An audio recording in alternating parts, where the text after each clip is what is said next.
Les banques centrales s'apprêtent à relancer la planche à billets. Oui, l'impression monétaire va repartir et qui dit impression monétaire dit inflation et perte de pouvoir d'achat.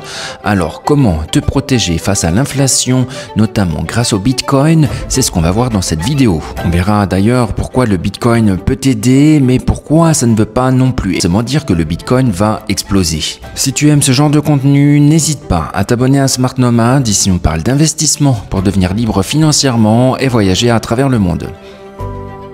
Pourquoi il y aura le retour de l'impression monétaire? On est en 2025 et les signaux sont clairs. La croissance ralentit, les dettes publiques explosent et les États ne peuvent plus tenir sans réinjecter artificiellement de la monnaie. Que font-ils dans ce cas? Exactement ce qu'ils ont toujours fait. Ils impriment, ils arrosent de liquidités. Ce qu'il faut comprendre d'ailleurs, c'est que, pour reprendre le cas de la dette française, l'inflation fait descendre automatiquement le montant de la dette française.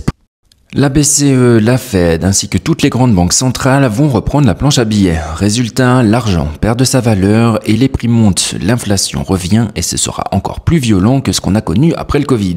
Alors ça fait peur et cette inflation n'est pas une inflation saine. Ce n'est pas l'inflation de la croissance, des salaires qui augmentent, c'est une inflation toxique. Ton loyer monte, ton panier de courses explose, tes impôts augmentent mais tes revenus stagnent. Donc si toi-même tu as un crédit, c'est plutôt une bonne chose parce que tu rembourses en monnaie de singe. Et là, beaucoup de gens se disent « Parfait, Bitcoin est la solution, il va forcément monter ». En effet, le Bitcoin est limité, il n'aura jamais plus d'impression que le montant maximum alloué.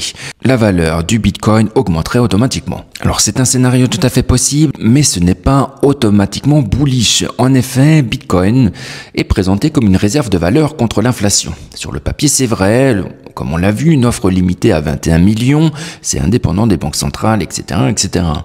Mais dans la réalité des marchés, c'est un peu plus compliqué. Quand l'inflation explose, qu'est-ce qui se passe exactement? Les banques centrales réagissent souvent par des hausses de taux, les investisseurs fuient le risque et devine quoi? Bitcoin est encore perçu comme un actif volatile et donc spéculatif et risqué. Résultat, dans les périodes de panique, il chute comme les actions technologiques. Alors ce n'est pas l'inflation qui fait monter le Bitcoin, mais c'est la confiance dans le système monétaire qui s'effondre. Et ce n'est pas encore le cas à grande échelle. Du coup, on va voir la vraie stratégie gagnante.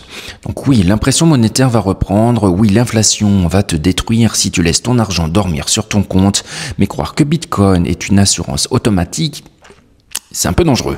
La vraie stratégie, c'est de diversifier, avoir une partie en Bitcoin et en crypto pour le potentiel de long terme, mais également une partie en actions internationales via des ETF, par exemple avec Trade Republic, ainsi qu'une partie en actifs réels, l'immobilier, l'or, l'argent, encore une fois, s'endetter, avoir un crédit, c'est toujours intéressant en période d'inflation, car tu rembourses plus ou moins en monnaie de singe. Le futur ne sera pas noir ou blanc, il sera gris. Et ceux qui survivront ne seront pas ceux qui misent forcément tout sur le Bitcoin, mais ceux qui savent également combiner plusieurs stratégies intelligemment. Si ce genre de contenu t'intéresse et que tu veux également savoir comment investir intelligemment, n'hésite pas à t'abonner à Smart Nomad. Ici, on parle d'investissement pour devenir libre financièrement et voyager à travers le monde.